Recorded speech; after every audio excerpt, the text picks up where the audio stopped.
It is 8:02 a.m.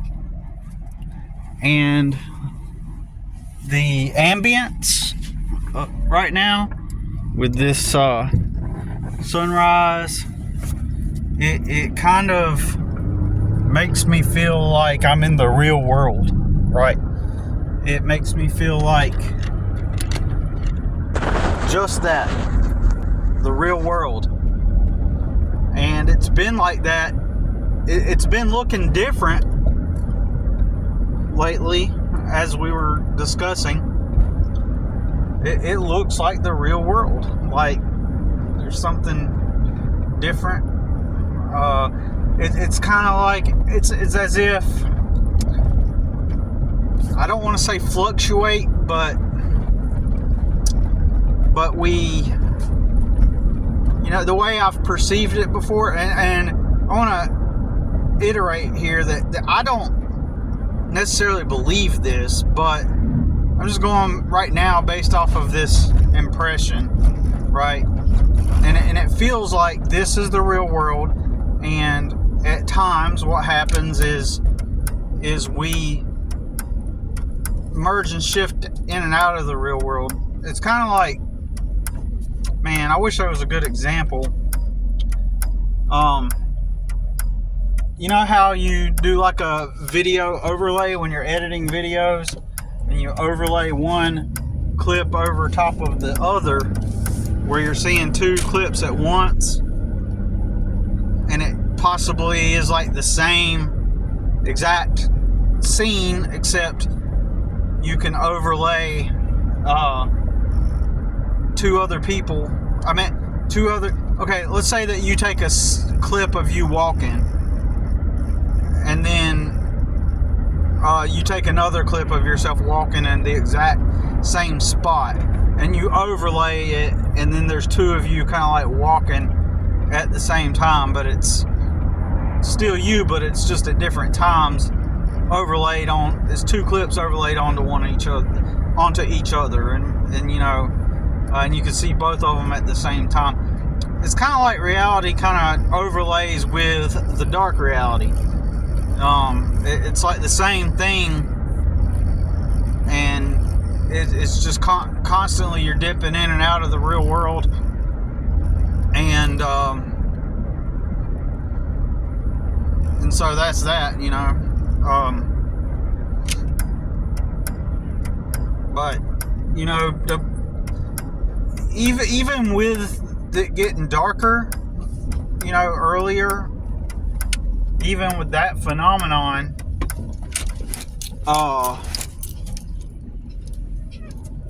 it's like even with that phenomenon, the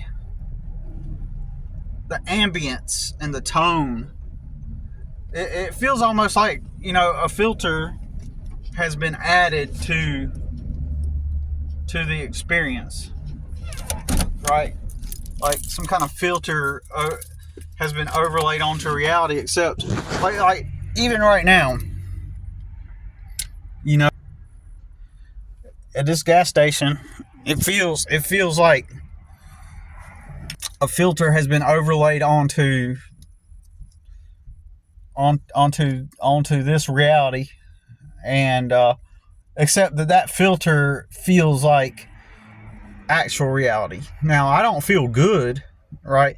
But there have been times where when it is like this, it feels good. Like there's some kind of sense of not even nostalgia, but kind of like you're back embedded into that experience of what it really felt like whenever you were a kid and stuff. And so, especially when you're a kid, I mean, I'm sure you can experience it like at another age too, but I'm just saying, that kind of feeling felt real, you know what I mean? But yeah, like with all these, and okay, one of the things that can be affecting is, as you can see, we got like partially overcast. Like you got the sun shining, and it's also like overcast too. So that creates a certain, tone. And I would describe the ambience as a combination of the tone and the feel and how you specifically feel. So all of this could be just cognitive and physiological sensations combined, and to where it gives me this impression and a feeling, coming from a logical explanation, right? But yeah, again, I'm trying to touch on that whole point that we've been talking about.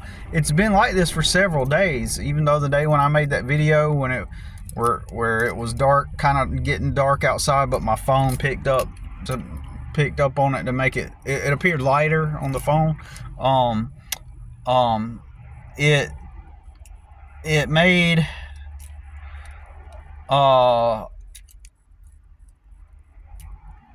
during that time, it gave that similar kind of ambience,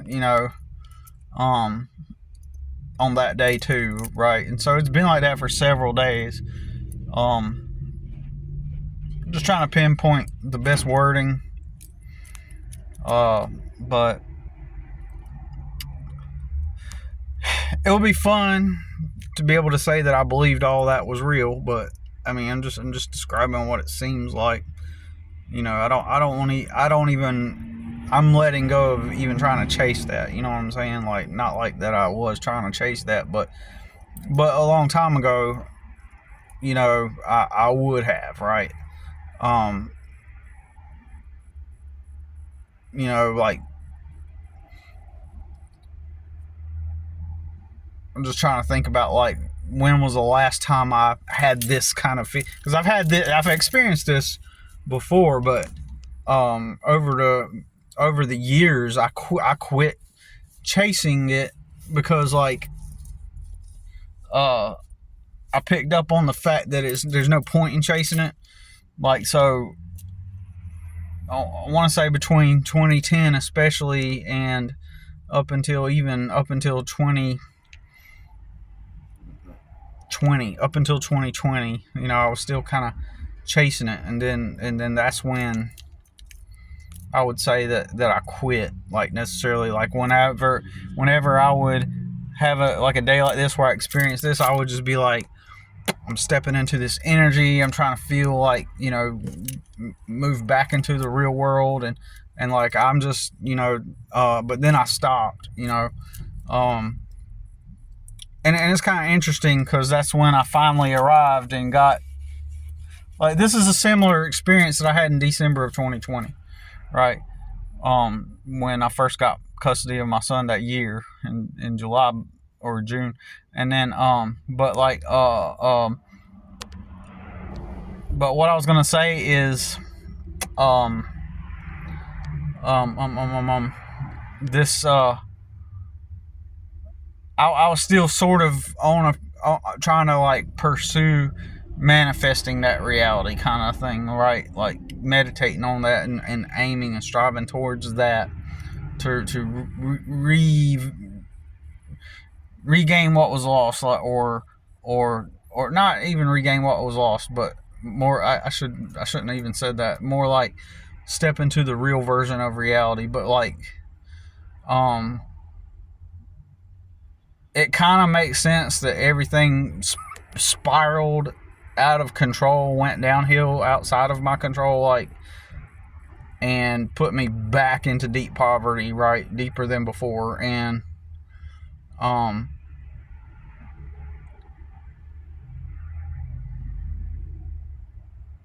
so I don't know. I don't even know if that's accurate, way to navigate it. And I don't know. And but I just don't care. I'm more like, I'm chill,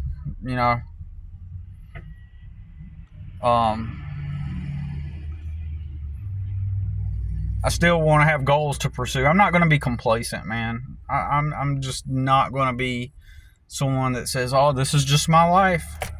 Especially watching everybody around me, everybody else got a place to live, everybody else got to get their needs taken care of. They get to have hobbies. They get to But Billy's supposed to like just be like, oh well, accept this is your reality and don't chase it, and just accept and get to a comfortable place in life. I've always had people tell me that like me accepting my lot, like accepting the complacent, accepting like you're just the earliest it was pushed on me was when I worked at that first warehouse after I became an adult. That was the first adult job I got, was at this warehouse. And I worked there for like, I think, 6 weeks, I think. And I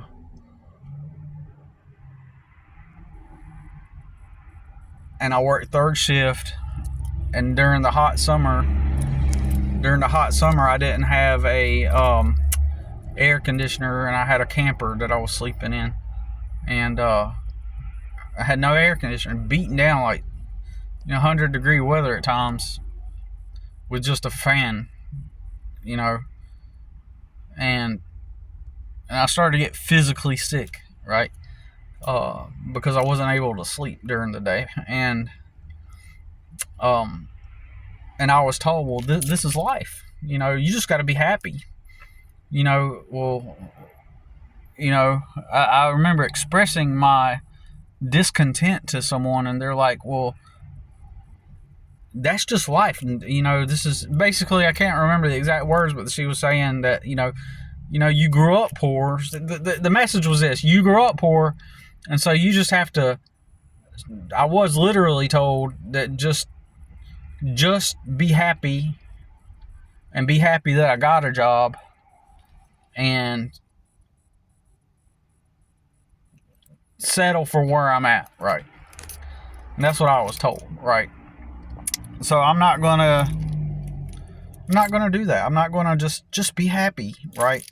Because if I were to follow that advice, then and just be happy, then and go get my little fucking warehouse job, I'd be homeless. I would be homeless if I got a warehouse job. And it blows my mind that people still can't comprehend that. If I went to work at a landscaping company, I would be homeless. Fuck.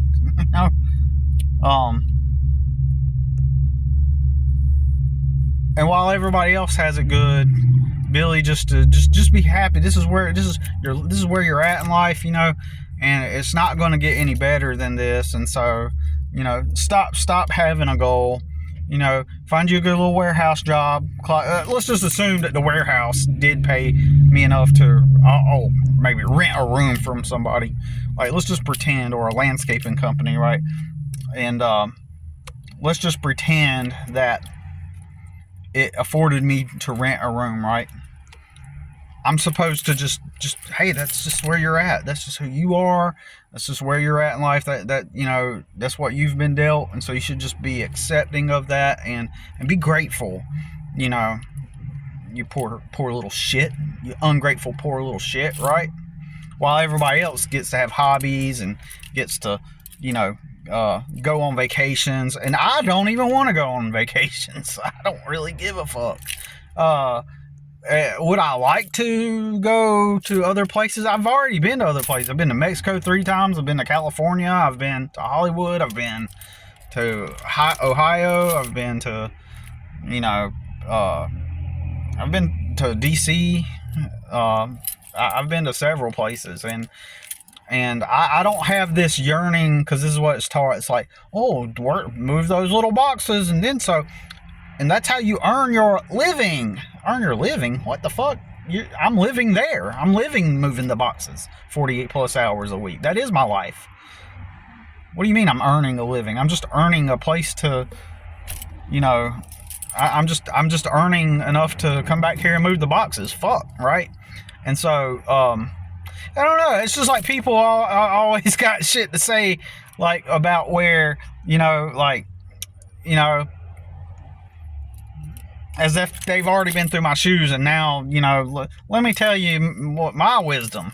Let me tell you what I got. Anyways, I'm getting off track, but yeah, I'm not going to be complacent. and just to accept that. And let's just pretend, that I go at a landscaping company and eventually the boss, the authority. Oh, I must have a problem with authority. See, the whole authority thing is just, it's made up. It's fiction. It's not real. It's imaginary. The idea of authority is imaginary, because at any company you work for, it's just one of your peers. It's one of their businesses that they started. Reality is pretty simple. It's the people who created the businesses or the people who did not. And then the third thing is government, right? So there's government that you go work for, which, if you really want to break it down, is just another form of business, right? But I'm not going to break that down into too much complexity. But the government is a brand. The government is an operation, and it wants to gain more leverage, power, and control. And so functionally, it is a form of business, right? It is a type of business, right? And so every business wants to operate and grow and gain more leverage, right? It's just a structure. So when you go work for any company, it is simply fundamentally, it's not an authority. It's just one of your peers. Like you know, if you're in your neighborhood, imagine in your neighborhood, everyone told you, like your buddy or your neighbor, the neighborhood kid, the snotty neighborhood kid Mike decided that he's gonna open up a lemonade stand, and you watch his parents all help him, and you don't got fucking parents to do it, and they help him operate his lemonade stand. And imagine the whole neighborhood told you, like, in order to be a good person, you must go help Mike run his lemonade stand. And you're like, but I wanted to start my own lemonade stand. I want to make my own money.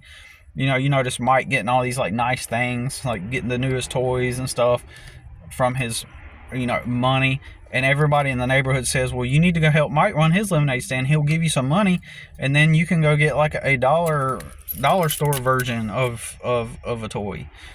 And you're like, that doesn't sound right, does it?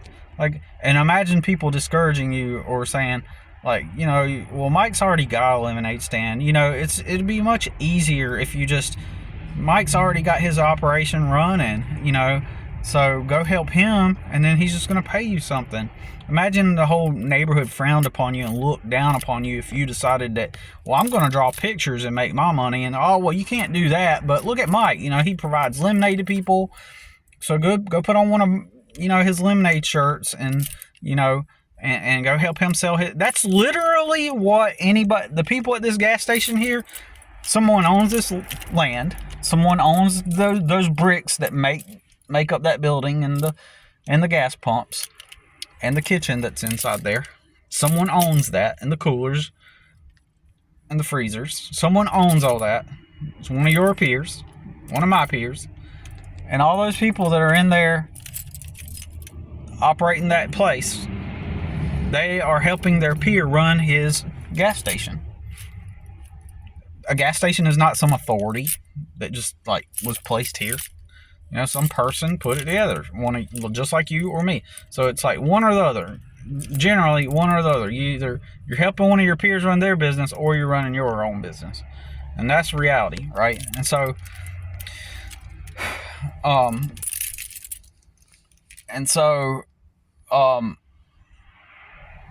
so anyways, what was I getting at?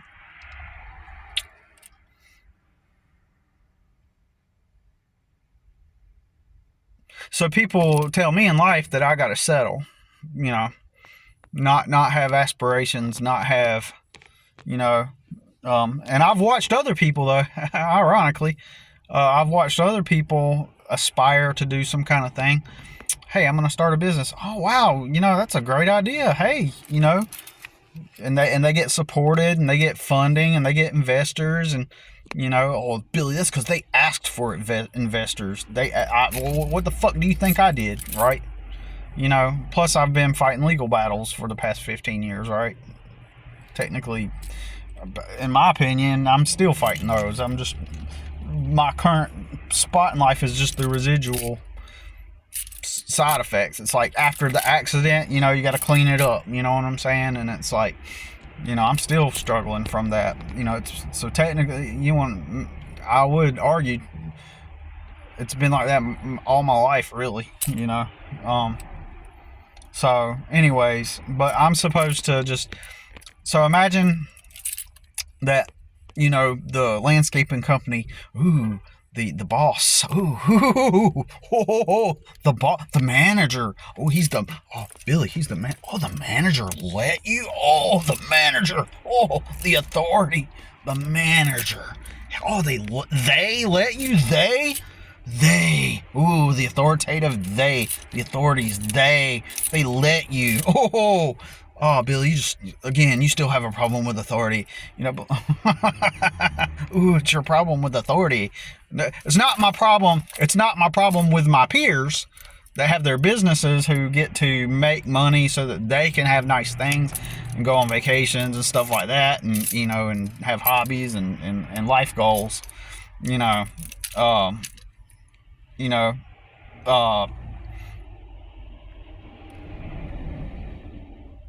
I mentioned vacations, and that's just the best way to see. I'm not bought into this whole you clock in and then and then the boss lets you have a vacation, and then you go visit Jamaica or visit the Keys, the Florida Keys, or Hawaii, or the mountains. Vacation. That's so brainwashed. We've been taught that we need the vacations.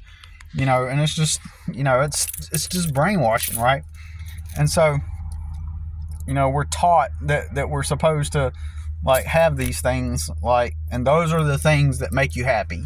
You clock out of your job, you go be happy, because you get to, that's the whole point. You work real hard, and then you save up your money for vacation. Vacation is the time where you get to rest from all the hard work you're putting in and enjoy something and live your life. It's such a gimmick. It's such a scam. It's a scam. It's literally a scam. But so I know trying to get to my point. So let's just say that the landscaping company, the company, allows me to, or the manager says, we're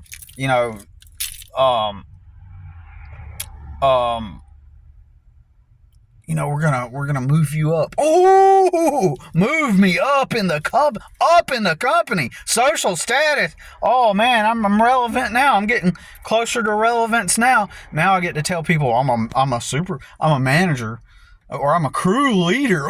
The label. I get to carry that label of crew leader. And so what do you do there? I'm a crew leader at such and such company. Oh man, oh my God. So, I'm getting some panties wet. Oh my God, oh my God. I'm getting tons of panties wet now because I have authority now at the company, at this big authority. I have authority inside of another big authority. Wow, panties wet, right? So then, but let's just say that I become a crew leader, right? At a landscaping company warehouse, and let's say I'm able to afford, a room to rent at night, or maybe even a small apartment. What the fuck am I doing with my life? I'm being complacent. Just be happy, Billy. Once you get to that spot, just be happy. That's just life. You got to work hard, and sometimes you just got to deal with the cards that have been dealt to you, and that's called. There's a word for this. By accepting that fate, by accepting that reality, it's called complacency. It's not, but and then everybody would be happy with Billy, and Billy would just be right in the place where he needs to be. Look, Billy, see, now that you've settled in and you've got your good paying job and you're working for one of your peers, building up his dreams, and if you work really hard, look at that new truck he got this past year. God, look at him making all that money. oh, he got that new truck last year. You know, because that's what all the employees do. They hate on the boss for achieving. They're not trying to do fucking shit, but he's achieving his dreams. He's building his goals up and stuff. But as long as you stay within the perimeters of humility and social acceptance, then you're good, Billy. Just, you know, maybe you can do your job on your business on the side, and maybe you'll get lucky. But all that people are doing is they're rationalizing complacency, and I don't buy that, right? I don't buy into that. But anyway, so I'm not going to be complacent. I'm not going to accept my lot. But I already know, though, the odds of me getting a position, you know, not that I want to. I don't want to be, especially, you don't want to work for a landscaping company, people. Like, you really don't. It just depends. You want to find, if you did, you'd want to find like a small operation where the dude still has, you know, he's just as equal as a big landscaping company that appears to be corporate and have authority, right? But there's no difference between that and the guy that, you know, has a truck and a trailer, and it's just him and maybe a helper. There's no difference. He's just a smaller deal. You want to find like a smaller business, but paradoxically, they're not going to pay you. They're going to pay you less. If it's a smaller business, they're going to pay you less. But so how are you going to have a room to rent if you go to the least paying job? I mean, most of them pay pretty shitty in my honest opinion. Anyways, but most of them pay kind of shitty anyway. But my thing is, what I'm trying to say is, you don't want to go work at a landscaping company, because a lot of the time, especially a bigger company, that's why you want to work for a smaller business owned by one of your peers, instead of a big, larger corporate looking place owned by some of your peers. You don't want to work for, especially the bigger ones, because who are you more likely to encounter? The wanksters. Yeah, I'm a G. I'm a gangster. Yeah. When I get off, man, I can't wait to get home. Man, I'm gonna smoke. I'm gonna smoke. And then like this one dude I knew, he worked, let's just say, a local landscaping company, and he was actually a nice dude, right? He wasn't a bad dude, right? He was never bad to me, right?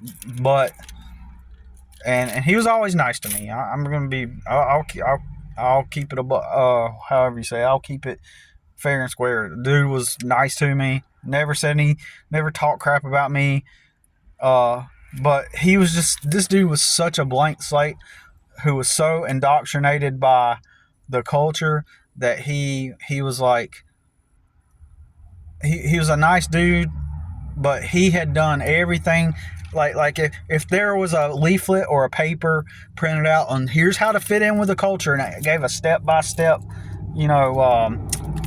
itinerary, or not itinerary, but step-by-step guide on how to acclimate to the culture. It's like he checked off every box, and went through the whole thing and checked off every box. And he said, okay, check, did this, check this, did this, check, did this, check, did this, check. And then, and so anyways, this dude, he was like talking about, yeah, like they all have to do this. All the wankster wannabe gangster boys, they're like, yeah, when I was young, I was doing the drugs, man. I started smoking early. Oh, man, we was all smoking back then. Oh, they got to talk about smoking. This dude stayed at Salvation Army. When I was at the Salvation Army, he stayed there too. And him and his wife, they were cool with the director, because they had that image, and he had that wannabe gangster image. Like, that allowed for the director of the Salvation Army, not the director, but the assistant director type of person, whatever, I don't know the label for it, but she, by him dressing that way, and them coming across as like, yeah, like it allowed her to let her social guard down in order to feel at home, to feel normal. And so they went over to her house, and she and this dude had to, because this is what these people do. He had to make emphasis on the fact that she took a draw off the blunt, and he's like, yeah, we went over there, and she took, and guess what? She took a hit off the blunt. Yeah. Like the director, the authority even smoked with us. Just randomly, he had to share that with me to talk about, like, yeah, she's chill, she's cool. Like, and this is like, so anyways, so that's what they all have to do. This dude's such a blank slate that he's just like, he had a Escalade. He's living at the Salvation Army, right? And he's got a bunch of kids and his wife, and they were good people. I ain't gonna lie, they were nice people. I mean, but they were just so culturalized, and he did a bunch of drugs and got in trouble, and now he's back, getting his life together, and he drives an Escalade, and it says, got big stickers that says some kind of thug gangster phrase, and in case you're wondering, he's a white dude, and he had the flat bill hat, all decked out like, yeah, gangster, like saggy pants, thugged out. Like you would just see him and think, man, this loser. A lot of people would say that, but he's so mainstream and conformist that the dude just didn't have a chance.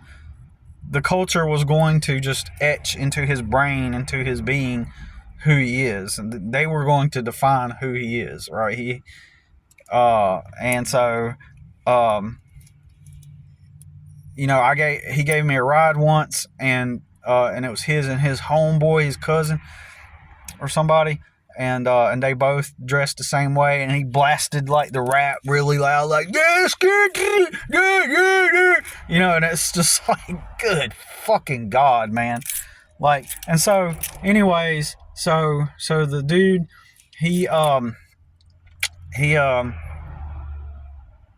I'm a cynic about that kind of thing. And again, he was a cool dude. Like, he was really nice. I just can't stand that shit, man.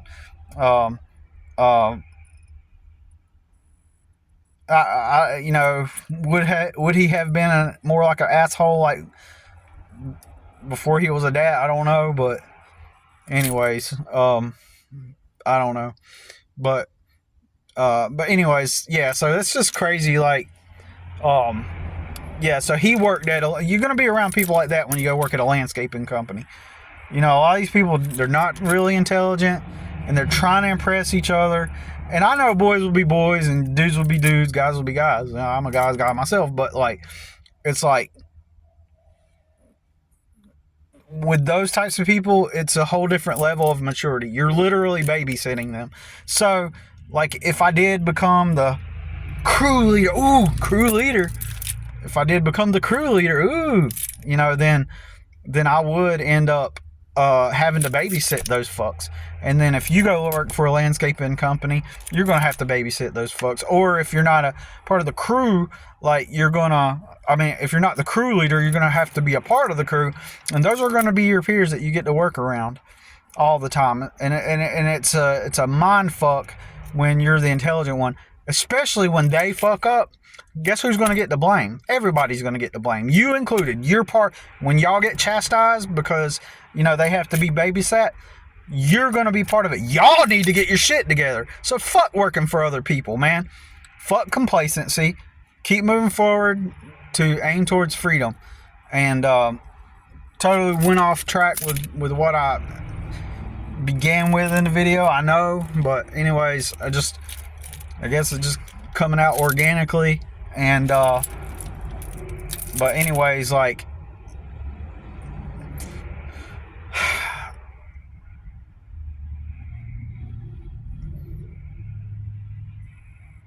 anyways, like it's just just pointing out like I like it's kind of like gotten gray sky. The sun, it kind of got overcast now. Sun's not shining again. It's kind of overcast all over now, but it feels right. There's something right about it, and just want to point that out. And anyways, I know, just crazy. I don't know what I'm going to title this, but